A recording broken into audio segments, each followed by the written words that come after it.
शेतकरी बांधवांनो नमस्कार.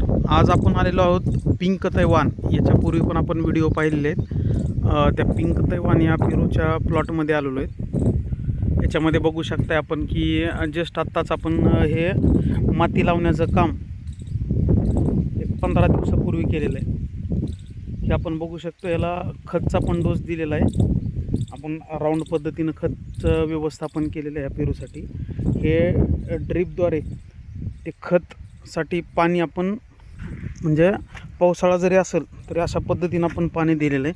आज आपण इथं बघणार आहोत की हे पेरूची जे झाड आहेत, आता याची फळधारणा करायची आपल्याला, जेणेकरून एक 3 ते 4 महिन्यामध्ये याचं फळ आपल्याला विक्रीसाठी मिळेल. हे आपण एक प्रात्यक्षिक बघतोय की आपण हे आता झाड आहे, आता याच्यामध्ये आपण कटिंग जे करतोय, आपण प्रत्येक वेळा प्रत्येकाचं मार्गदर्शन घेतो, परंतु कटिंग कशा पद्धतीनं करायला पाहिजे. आता हे झाड बघू शकता आपण, आता कटिंगचं काम चालू आहे.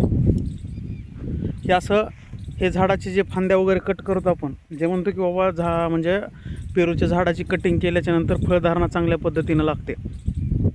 हे बघू शकता आपण कसं प्लेन झाड झालेलं आहे. हे आता आपण कटिंग करून म्हणजे एक प्रात्यक्षिक दाखवत आहोत की आता याचं कट काय करायला पाहिजे. बाबा हा शेंडा आहे, आता ह्या झाडाची सरासरी उंची 5 फूट आहे. हे 5 फूट झालं म्हणजे फळधारण्याच्या लेवलमध्ये आलेलं झाड आहे. हे आपण हे फळधारणा करतो आहे ह्याची. हे जे आपण बघतो आहे याला फळ चांगल्या पद्धतीनं लागलेलं आहे हे. तर याच्यामध्ये आपण कटिंग करते वेळेस काय करायचं की आता हे जे फांदी आहे हे जमिनीकडे आलेली आहे. हे जमिनीकडे आलेली हे फांदी कट करायची आपल्याला, म्हणजे याला जर फळ लागलं तर ती नक्कीच जमिनीमध्ये म्हणजे घासून खराब होण्याची शक्यता असते, किंवा त्या झाडाची जी म्हणजे पोषण क्षमता जी असते ते हे रोखून धरतात. हे आता हे झाड आहे, हे फांदी आहे, हे एक आपल्याला कट करावे लागणार आहे. याच्यामध्ये आपण एक बघू शकतोय, हे एक फांदी आपल्याला कट करावी लागणार आहे. म्हणजे थोडंसं अंतर ठेवून असं म्हणजे आपण कट करून जर घेतलं अशा पद्धतीनं तर म्हणजे आपल्या झाडांना पण काही इजा पोचत नाही आहे. आता हे एक फांदी आपल्याला हे खाली आलेली आहे जमिनीमध्ये, हे पण आपल्याला धोक्याची ठरू शकते म्हणजे झाडाच्या फळाच्या वाढीसाठी. हे एक आपण फांदी कट करतो आहे. आपण पहिलंच पाहिलं की बाबा आपलं झाड कसं होतं आणि आपण कटिंग कशा पद्धतीनं करायला लागलो.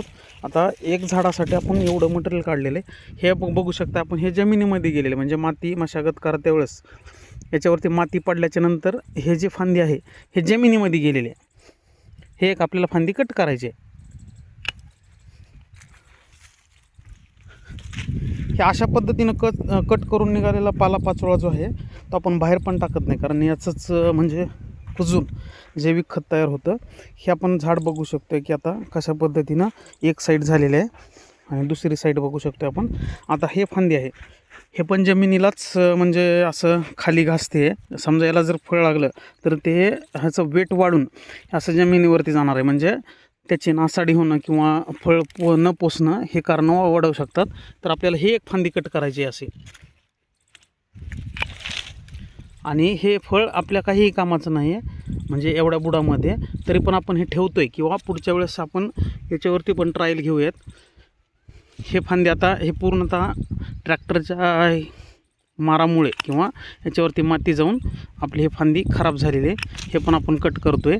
हे फांदी आपण बघू शकतो की जमिनीचं किती अंतर आहे. समजा याला जर फळ लागलं तर हे जमिनीमध्ये घासून याच्यापासून पण आपल्याला म्हणजे उत्पन्न मिळणार नाही, किंवा ह्या झाडाचं जे म्हणजे बॅलन्स आहे ते पूर्णतः राहणार नाही. हे आपण हे ठेवू शकतो. आता हे काय वर गेलेलं आहे, याला जरी 1-2-3 फळ लागले तरी आपण ते पकडू शकतो. आता हे जे झाड झालेलं आहे हे आपण बघू शकतो अशा पद्धतीनं झालेलं आहे. परंतु हेच झाड जर डेरेदार पद्धतीनं बनवायचं असेल, हे अशा पद्धतीनं बनवायचं असेल, किंवा हे आहे हे अशा पद्धतीनं जर बनवायचं असेल, किंवा ह्या झाडाची काय करावं लागतं आपल्याला फळधारणा करताना वाढ खुंटवावी लागते. म्हणजे आता जे 4 ते 5 फुटाचं झाड आहे याचे हे जे शेंडे आहेत ना, आपण 1 ते 2 कट करून घेऊयात, म्हणजे याची वाढ खुंटते आणि याला जे पोषक वातावरण आहे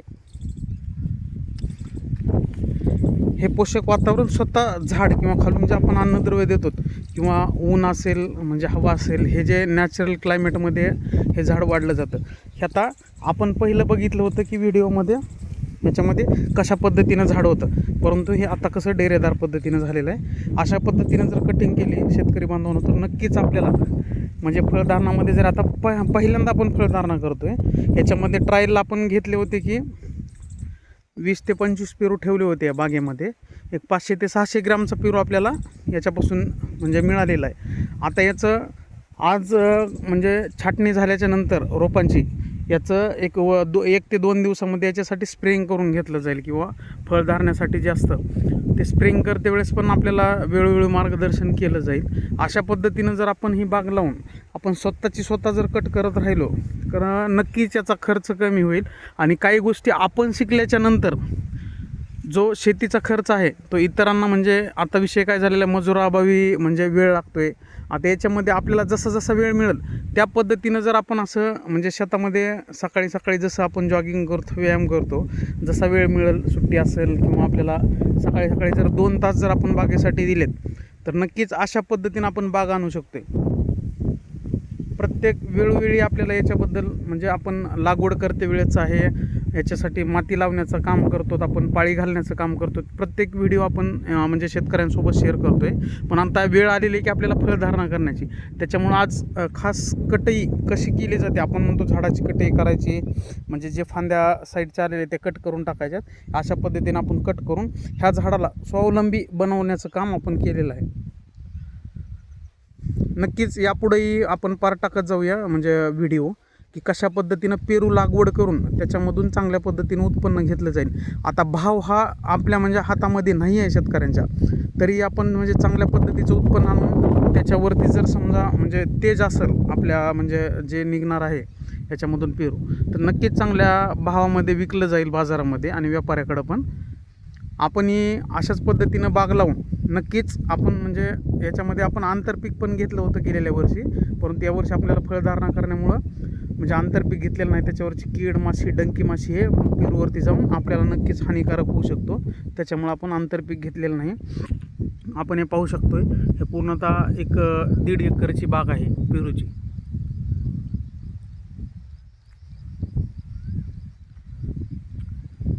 नक्कीच आपण याच्यापासून चांगलं उत्पन्न घेऊ अशी अपेक्षा करतो. धन्यवाद.